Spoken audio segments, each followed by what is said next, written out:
அடுத்ததாக ரசூல் ஸல்லல்லாஹு அலைஹி வஸல்லம் சொன்னார்கள், தாஊனு அம்வாஸ். அம்வாஸ் அப்படி என்று சொல்லக்கூடிய ஒரு தொற்று நோய், அம்வாஸ் என்று சொல்லக்கூடிய ஒரு தொற்று நோய், இது சிரியாவில் என்ன செஞ்சது, பரவியது. சிரியாவில் இது பரவியது. அதுல அதாவது ரசூல் ஸல்லல்லாஹு அலைஹி வஸல்லம் உடைய மிக முக்கியமான தோழர்கள் என்ன செய்தார்கள், மரணித்தார்கள். யாருடைய காலகட்டத்தில்? உமர் இப்னு கத்தாப் ரலியல்லாஹு அன்ஹு அவருடைய காலகட்டத்தில். அப்படி மரணிச்ச நேரத்தில் உமர் இப்னு கத்தாப் எழுதினாங்க, யாருக்கு?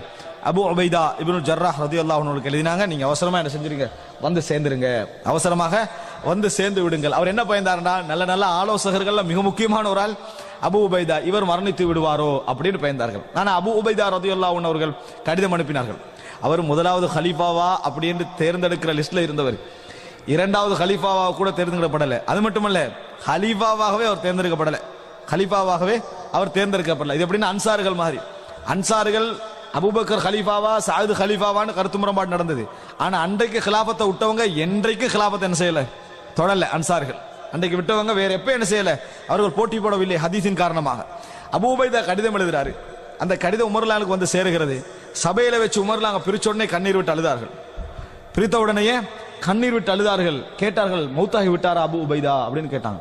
உமர் அழுகுறாங்க, இந்த தொற்று நோய் பரவுது, அதுதான் கடிதம் அனுப்பினாரு, மரணித்து விட்டாரான்னு கேட்டாங்க. இல்ல, வல் மௌத்து மின்ஹு கரீப், மரணம் அவருக்கு மிச்ச நெருக்கமாகிக்குது என்ன உமர் ரலியல்லாஹு அன்ஹு, மரணம் அவருக்கு மிகவும் நெருக்கமாக இருக்கிறது என்று சொன்னார்கள். அபூ உபைதா கடிதம் அனுப்பியிருந்தார்கள். உமர் ஹலீஃபாவே வர சொன்னா வரணும். உமரே, என்னை மன்னித்து விடுங்கள், என்னை இதில் விட்டு விடுங்கள், நான் அல்லாஹ்வுடைய பாதையில் போராடி மரணிக்க விரும்புகிறேன், அல்லாஹ்வுடைய பாதையில் போராடி மரணிக்க விரும்புகிறேன் என்று சொன்னார்கள். கொஞ்ச நாட்களிலே செய்தி வருகிறது, அபூ உபைதா ரலியல்லாஹு அன்ஹு அவர்கள் மரணித்து விட்டார்கள். எதுக்கு பயந்தாங்களோ அதிலே என்ன செஞ்சிட்டாங்க, அபூ உபைதா ரலியல்லாஹு அன்ஹு அவர்கள் மரணித்து விட்டார்கள் என்ற செய்தி என்ன செய்கிறது, வருகிறது நம்ம பார்க்கிறோம். இது எதால நடந்தது? தாஊன் அம்வாஸ். ரசூலுல்லாஹ் சொல்றாங்க, தாஊன் அம்வாஸ். இந்த அதாவது அம்வாஸ் என்கின்ற ஒரு தொற்று நோய் என்ன செய்யும், பரவும் என்று ரசூலுல்லாஹி ஸல்லல்லாஹு அலைஹி வஸல்லம் சொன்னார்கள். இது இந்த தொற்று நோய் மிருகங்கள் மனிதர்கள் எல்லாம் வித்தியாசப்பட என்ன செய்யும், எல்லாரையும் பிடிக்கும். எப்படி நடந்து என்று சொல்றாங்கன்னா, இரத்தம் ஓடுகின்ற அளவுக்கு, மூக்கால இரத்தம் ஓடுகின்ற அளவுக்கு அந்த தொற்று நோயுடைய பவர் என்ன செய்தது, இருந்தது என்பதை பார்க்கிறோம். தொற்று நோயை எப்படி விளங்கிக் கொள்ளணும் என்றது ஒரு தனி தலைப்பு. அன்புள்ள சகோதரர்களே, அடுத்ததாக மறுமை நாளுடைய அடையாளங்கள் உண்டு. இது நடந்து முடிந்துவிட்ட அடையாளங்கள், நம்ம சொல்றதெல்லாம் நடந்து முடிந்துவிட்ட அடையாளங்கள். ஐந்தாவது, இஸ்திஃபாதத்துல் மால் வல் இஸ்திக்னா அனிஸ் ஸதகா. பொருளாதாரம் முஸ்லிம் சமுதாயத்தில் கொட்டுதல். பொருளாதாரம் முஸ்லிம் சமுதாயத்தில் இஸ்திஃபாலா அப்படின்னா என்ன, கொட்டுதல், முஸ்தஃபீத், வலிந்து ஓடும் என்று என்ன செய்யறாங்க, சொல்றாங்க. எப்படின்னு பாருங்க, ரசூலுல்லாஹி ஸல்லல்லாஹு அலைஹி வஸல்லம் அவர்கள் அதாவது சொன்னதாக அபூ ஹுரைரா ரலியல்லாஹு அன்ஹு அறிவிக்கிறார்கள். புகாரி முஸ்லிம்ல வரக்கூடிய செய்தி. நான் இப்ப சொன்னதெல்லாம் புகாரி முஸ்லிம்ல வரக்கூடிய செய்திகள். தகூமுஸ் ஸாஅ, மறுமை நாள் ஏற்படாது. ஹத்தா யக்ஸுர ஃபீகுமுல் மால், உங்கள பொருளாதாரம் அதிகரிக்கின்ற வரைக்கும் மறுமை நாள் ஏற்படாது. ஃபயஃபீத ஹத்தா யுஹிம்ம ரப்பல் மாலி மை யக்பலு மின்ஹு ஸதகா. இன்றைக்கு சதக்காவை யார் வாங்குறவர் யார் அப்படி என்றது கொடுக்கிறவருக்கு இன்றைக்கு மிக மிச்சம் கவனம் எடுக்க வேண்டியதா? அப்படி இல்லை. எது கவனமாக தெரியுமா, யாருக்குடா கொடுக்கிறது என்கிற அளவுக்கு என்னது நிறைய பேர் இருக்கிறாங்க. ஆனா அந்த ஹதீஸ்ல வருது, யார் எடுப்பார் என்கின்ற கவனம் யாருக்கு போகும், இந்த சதக்கா கொடுக்க வேண்டியவருக்கு, யாருக்கு இதை கொண்டு போய் கொடுக்கிறது இப்படி என்கின்ற ஒரு எண்ணம் வருகின்ற அளவுக்கு என்ன செய்யும். ஒரு முறை மஸ்ஜிதுல் அதாவது நபவியிலே ரசூல் ஸல்லல்லாஹு அலைஹி வஸல்லம் தொழுது கொண்டிருக்கிறார்கள். சில சுஃபாவாசிகள் விழுந்துட்டாங்க, பசியின் காரணமா அப்படி விழுந்துட்டாங்க, வலதுல இடதுல விழுந்துட்டாங்க. தொழுது முடிஞ்ச உடனே அல்லாஹ்வின் தூதரே, சாப்பிடுறதுக்கு எதுவும் இல்லையான்னு கேட்டாங்க ரசூல் ஸல்லல்லாஹு அலைஹி வஸல்லம் அவர்களை பார்த்து. சாப்பிடுவதற்கு எதுவும் இல்லையான்னு கேட்டார்கள். ரசூலுல்லாஹி ஸல்லல்லாஹு அலைஹி வஸல்லம் சொன்னார்கள், அல்லாஹ்வின் மீது ஆணையாக, ஃபவல்லாஹி, எனது உயிர் எவனது கையில இருக்கிற அவன் மீது ஆணையிட்டு சொல்கிறேன், லவ் அஜிது லக்கும் லஹ்மன் ல அஷ்பஅதுக்கும் மின்ஹு, இறைச்சி இது மாதிரி சாப்பாடு இருந்தா முதலாவது உங்களுக்கு தான் நான் தந்திருப்பேன். அதாவது இந்த மாதிரி சமைத்து உண்ணக்கூடிய மாதிரியான இறைச்சி சாப்பாடுகள் இருந்துன்னு வைங்க, அது முதலாவது உங்களுக்கு தான் இருந்தா நீங்க கேட்கவே தேவையில்லைன்ட்டாங்க ரசூலுல்லாஹ். முதலாவது உங்களுக்கு தான் அது வந்திருக்கும். வலாக்கின் அமில்லு வ அப்ஷிரு, ஆனால் உங்களுக்கு ஒரு நல்ல செய்தி சொல்கிறேன், ஒரு காலம் வரும் உலகம் உங்களுக்கு கீழே குவியும் ரசூலுல்லாஹி ஸல்லல்லாஹு அலைஹி வஸல்லம். உலகம் உங்களுக்கு கீழ் குவிந்து விடும். நபி தோழர்கள் சந்தோஷப்படவில்லை. கேட்டார்கள், அனஹ்னுல் யௌம கைர் அம் தாலிகல் யௌம், அல்லாஹ்வின் தூதரே, இன்றைய தினம் நாங்கள் சிறந்தவர்களாக இருக்கிறோமா, அன்றைய தினம் சிறந்தவர்களாக இருப்போமா? ரசூலுல்லாஹி சொன்னார்கள், பல் அன்துமுல் யௌம கைர், நீங்கள் இப்பொழுது சிறந்தவர்களாக இருக்கிறீர்கள், நண்பர்களாக இருக்கிறீர்கள், சகோதரர்களாக இருக்கிறீர்கள். அன்றைய காலம் போட்டி போட்டுக்கொண்டு ஒருவருக்கொருவர் பகைத்துக் கொண்டிருப்பீர்கள். நாங்கள் ரசூலுல்லாஹி ஸல்லல்லாஹு அலைஹி வஸல்லம். அன்புள்ள சகோதரர்களே, நினைத்து பாருங்கள். ஃபயஃபீல ஃபீகுமுல் மால், நல்லத ரசூலுல்லாஹ் சொல்றாங்க. இங்க சதக்கா தேவையில்லை என்ற அளவுக்கு பொருளாதார நிறைவு என்ன செய்யும் உங்களுக்கு ஏற்படும். ஆனா அதனுடைய மறுவிளைவே ரசூலுல்லாஹ் என்ன செஞ்சாங்க, பல ஹதீதுகளில் சொன்னார்கள் என்பதை நாங்கள் பார்க்கிறோம். எந்த அளவுக்கு சொன்னா, வயுதுஆ இலைஹி ரஜுல், சில மனிதரை கூப்பிடுவாங்க, கூப்பிட்டு இந்த ஜகாத்தை பிடிங்க அப்படின்னுவாங்க. லா அரிபலி ஃபீஹி, எனக்கு அது தேவையில்லைன்னாங்க. அரிபண்டா தேவை, லா அரிபலி ஃபீஹி, எனக்கு அது தேவையில்லை, வேற யாருக்கு என்ன செய்ய கொடுங்க என்று சொல்ற ஒரு காலம் வந்தது, வரும் என்று ரசூலுல்லாஹ் செய்றாங்க, சொல்லி காட்டுகிறார்கள். அன்புள்ள சகோதரர்களே, இது புகாரி முஸ்லிம்ல வரக்கூடிய செய்தி. அடுத்ததாக துஹூருல் ஃபிதன், ஃபித்னாக்கள் உருவாகுதல். இது நம்ம சொல்ல வேண்டிய அவசியமே இல்ல. ஏன், நம்ம சஹாபாக்கள் ஃபித்னாவை பார்த்த மாதிரியும் நம்ம ஃபித்னாவை பார்க்கிற மாதிரியும் எப்படி தெரியுமா, நம்ம ஃபித்னா இல்லாத ஒரு காலம் வராதன்னு கற்பனை பண்ணிக்கிறோம். சஹாபாக்கள் எப்படி கற்பனையில் இருந்தாங்க தெரியுமா, என்னடா ஃபித்னா வந்துட்டே அப்படின்ற கவலையில் இருந்தாங்க. இரண்டுக்கு வித்தியாசம் விளங்கிக்கங்க. நம்ம எதுல இருக்கிறோம், ஃபித்னா இல்லாத ஒரு காலம் வராதா அப்படின்ற என்ன, இங்க ஃபித்னா இல்லாத அடிப்படை, ஃபித்னா இருப்பதுதான் அடிப்படை. சஹாபாக்கள காலத்துல எப்படி இருந்தாங்கடா, ஃபித்னா வந்துட்டு ஏன் இந்த ஃபித்னா வந்தது இப்படி இருந்தா, அங்க அடிப்படை எது, ஃபித்னா இல்லாத காலம். எப்படி என்று சொன்னா, ஒரு காலம் இருந்தது பிதஅத்வாதிகளுக்கு பேர் வைத்து அழைத்தார்கள். இவர்கள் முத்தஸிலாக்கள், முர்ஜிஆக்கள், அஷ்அரியாக்கள். ஏன், அப்ப அஹ்லு சுன்னாதான், குர்ஆன் சுன்னா பேசுற மக்கள் தான் 90% அவங்க தான் உறுதியா இருந்தாங்க. இன்றைக்கு அப்படி இல்லை, இதுதான் கூட. அதனால இங்க பேர் வைக்க வேண்டியிருக்குது. எங்க இவங்க யார், அஹ்லு சுன்னா, சலஃபியா, இப்படி பேர் வச்சு இவங்களை அடையாளம் காட்ட வேண்டிய அளவுக்கு அந்த குரூப் என்ன செஞ்சுட்டு மிகைத்திருக்கக்கூடிய ஒரு காலகட்டத்தில் இருக்கிறோம். அன்புள்ள சகோதரர்களே, இப்ப புரிஞ்சு கொள்ளணும், அதை ஒரு காலகட்டம் அது. இப்ப அந்த அளவுக்கு ஃபித்னா. இமாம் மாலிக் இப்னு அனஸுடைய மஜ்லிஸ்ல ஒருவர் வந்து கேட்கிறாரு, மா தகூலு ஃபில் இஸ்திவா, இஸ்திவாவை பத்தி நீங்க என்ன சொல்றீங்கன்னு கேட்டான். இஸ்திவா பத்தி என்ன சொல்றீங்க, அல்லாஹ் தஆலா அர்ஷின் மீது ஆகி இருக்கிறான், அர்ஷின் மீது இருக்கிறான் பத்தி என்ன சொல்றீங்க. அவர் என்ன சொன்னாரு, அல் இஸ்திவா மஅலூமுன், இஸ்திவாண்டா என்னன்னு தெரியும், எல்லாருக்கும் தெரிஞ்ச விஷயம். வஸ், அதாவது வல் கைஃபியத்து மஜ்ஹூலுன், அது எப்படி என்றே தெரியாது. வல் ஈமானு பிஹி வாஜிபுன், அதை நம்புவது கடமை. வஸ் சுஆலு அன்ஹு பித்அத்துன், அதை பத்தி கேட்பது பித்அத். அக்ரிஜு ஹாதல் முப்ததி, இந்த கேட்ட பித்அத்வாதியை வெளியே போடுங்கன்றார் மா மாலிக் இப்னு அனஸ். ஏன், இப்படி ஒருவர் கேட்பதை அந்த மஜ்லிஸ்லயே தடுத்தால் தான் இந்த மாதிரி 100% இருக்கக்கூடிய இடத்துல ஒருத்தருக்கு என்ன செஞ்சிராது, தவறான சிந்தனை வராது. ஆனா இதை ஷேக் நாசருல் அல்பானி எடுத்து சொல்றாரு, ஹாதா ஃபி அஹ்தி மாலிக், இது யாருடைய காலம், இமாம் மாலிக்குடைய அஹ்து. ரசூலுல்லாஹ் சொன்னதாலே இமாம் மாலிக்குடைய காலகட்டத்தில். இன்றைக்கு அப்படி இல்ல, பிதஅத்வாவுடைய கேள்வியில வரவேற்கணும், கேட்கணும். ஏன், இந்த அஹ்லு சுன்னா எத்தனை, கொஞ்சம் பேர், பிதஅத்வாதிகள் அதிகம்.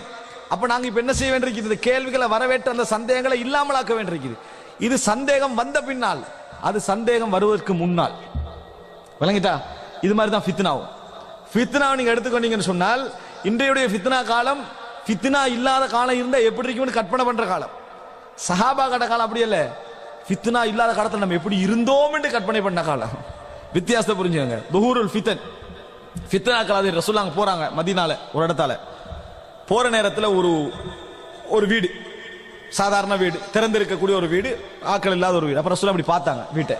வீட்டில் பார்த்தா ஓலை வீட்டில் என்ன செய்யும், வெளிச்சம் உள்ளுக்கு வாரது என்ன செய்யும், விளங்கு.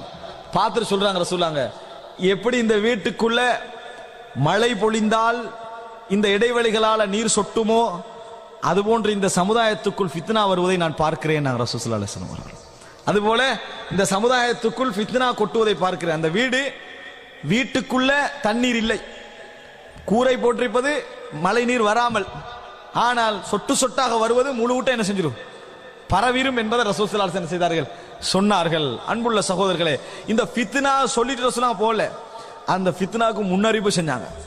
அதுக்கு முதல் கட்டமும் சொன்னாங்க. எப்படி சொன்னாங்க, யார் இருக்கும் வரைக்கும் ஃபித்னா வராது, உமர் இப்னு கத்தாப் ரலியல்லாஹு அன்ஹு இருக்கும் வரைக்கும் ஃபித்னா வராது. ஆனா ரசூலுல்லாஹ் சொன்ன ஃபித்னா வந்து விடுமோ என்பதில் அபூபக்கர்லாம் மிச்ச கவனமா இருந்தாங்க. சிலர் நினைச்சாங்க, ஜக்காத்தை மறுத்தாங்களே இதான் ஃபித்னாவோ, முர்த்ததா போனாங்களே, பொய் நபிக்கு பின்கால போனாங்களே இதான் ஃபித்னாவோ நினைச்சாங்க. ஆனா அது ஃபித்னா இல்ல, அது ஃபித்னா இல்ல. அதுல அபூபக்கர் நிக்கல, உமர் நிக்கல, உஸ்மான் நிக்கல, அலி நிக்கல ரலியல்லாஹு அன்ஹும். அவங்க யாரும் இருக்கல. இன்னும் சொல்ல போனால் அப்படி போனவர்கள்லாம் யாருன்னு பாத்தீங்கன்னா, மிகப்பெரிய போராட்டத்துல கலந்து கொண்ட நபி தோழர்கள். அட்லீஸ்ட் மக்கா வெற்றி போராட்டத்துல கூட என்ன செய்யல, கலந்து கொள்ளவில்லை. பிற்காலத்தில் ரசூல் ஸல்லல்லாஹு அலைஹி வஸல்லம் வெற்றியை கண்டு இஸ்லாத்துக்கு வந்தவர்கள் கடைசி பகுதியில் அப்படியான கோத்திரங்கள் தான் போச்சு. ஆனால் இத ஃபித்னா இல்லட்டாங்க நபி தோழர்கள். அப்ப அமைதியா பார்த்து கண்டிக்கிறாங்க, அது ஃபித்னா இல்ல. அதை கூட அவங்க ஃபித்னா நினைக்கல. சுபஹானல்லாஹ். இந்த சமுதாயத்தில் ஜகாத்து மறுத்தாங்க, அதை ஃபித்னா இல்லைன்னு விளக்கம் கொடுத்துட்டாங்க. ஆனா எப்ப ஆரம்பிக்க தெரியுமா? உமர்லாம் கேட்கிறான். உமர்லாம் அந்த கவனம் இருந்தது. ஹுதைஃபா கூப்பிட்டு கேட்டாங்க, ஃபித்னா பத்தி சொல்லுங்க. அவர் என்ன சொன்னாருண்டா, ஒரு மனிதனுடைய வாழ்க்கையில் ஏற்படக்கூடிய ஃபித்னாவுக்கு அவருடைய தொழுகை நோன்பு இதெல்லாம் என்ன செஞ்சிடும், இல்லாமலாக்கிரும். நான் அதை கேட்கலேன்றார் உமர் ரலியல்லாஹு அன்ஹு அவர்கள். நான் அந்த ஃபித்னாவை கேட்கவில்லை. கடல் அலை போல் இந்த சமுதாயத்தை ஆட்டி படைக்கும் என்று சொன்னார்களே ரசூல் ஸல்லல்லாஹு அலைஹி வஸல்லம், அந்த ஃபித்னாவை சொல்லுங்கள். நாங்க விளக்கம் ஃபிக்ஹ் உமர் தான் கேட்டாங்க. கேட்ட உடனே அதுக்கே நீங்க பயப்படுறீங்க, இன்ன பைனக வ பைனஹா பாபன் முக்லகா, உங்களுக்கும் அதற்கும் இடையில் மூடப்பட்ட ஒரு கதவு இருக்கிறது. நாங்க ஹுதைஃபா ரலியல்லாஹு அன்ஹு அவர்கள், உமர் பயந்தார், என்ற ஆட்சியில் தான் வருவேன் கேட்டாங்க. உமர் ரலியல்லாஹு அன்ஹு, ஹல் யுக்ஸரில் பாபு அம் யுக்லக், ஹல் யுக்ஸரில் பாபு அம் யுஃப்தஹ், கதவு திறக்கப்படுமா அல்லது உடைக்கப்படுமான்னு கேட்டாங்க. அதுக்கு சொன்னார்கள், பல் யுக்ஸர், உடைக்கப்படும் அப்படின்னு சொன்னார்கள். என்ன சொன்னாங்க? உடைக்கப்படும். உமர்லாம் அதுக்கங்களை எதுவும் கேட்கல, போயிட்டாங்க. அதுக்கங்களை கேட்டாங்க. அப்ப ஹுதைஃபா ரலியல்லாஹு அன்ஹு இதை உமர்லாம் கேட்டாங்க அப்படின்னு அந்த செய்தியை தன் மாணவர்களுக்கு சொல்றாங்க. மாணவர்கள் கேட்கிறாரு, உமருக்கு தெரியுமா தான் அந்த கதவு என்ற விஷயம் தெரியுமா? ஃபர்ஸ்ட் ஒரு உமர் என்று சொல்லிட்டாரு, உமர் தான் அந்த கதவு, தான் அந்த கதவு தெரியுமா அப்படின்னு கேட்டாங்க.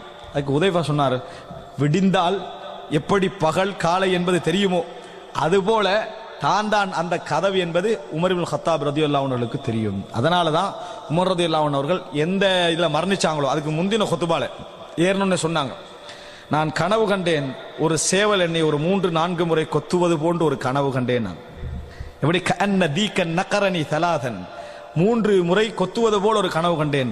வலா உரானி இல்லா ஹதர அஜலி, என் மரணம் வந்து விட்டது நான் நினைக்கிறேன் அப்படின்னு சொன்னார்கள். புகாரில் வரக்கூடிய செய்தி. எப்படி என் மரணம் வந்து விட்டது என்று நான் நினைக்கிறேன் என்று சொன்னாங்க. அன்புள்ள சகோதரர்களே, மார்க்க அறிவின் மூலம் அவர்களுக்கு சில அறிவு என்ன செய்து இருக்குது.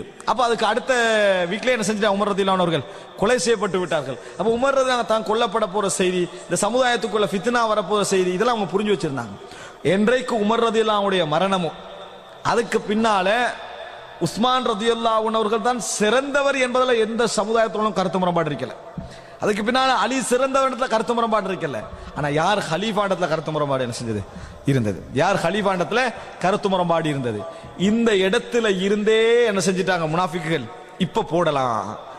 எப்பயும் நபித்தோடர்களுடைய கெட்ட எண்ணங்களால ஃபித்னா இந்த சமுதாயத்துக்குள்ள வரல, அப்படி எண்ணங்கள் அவர்களுக்கு இருக்கவும் இல்லை. ஆனால் என்றைக்கு விதைக்கலாம் என்று பார்த்துக்கிட்டு இருந்தாங்க, என்றைக்கு ஒரு லேசான தன்மை இருக்குன்னு பார்த்துக்கிட்டு இருந்தாங்க, விளங்கிச்சு.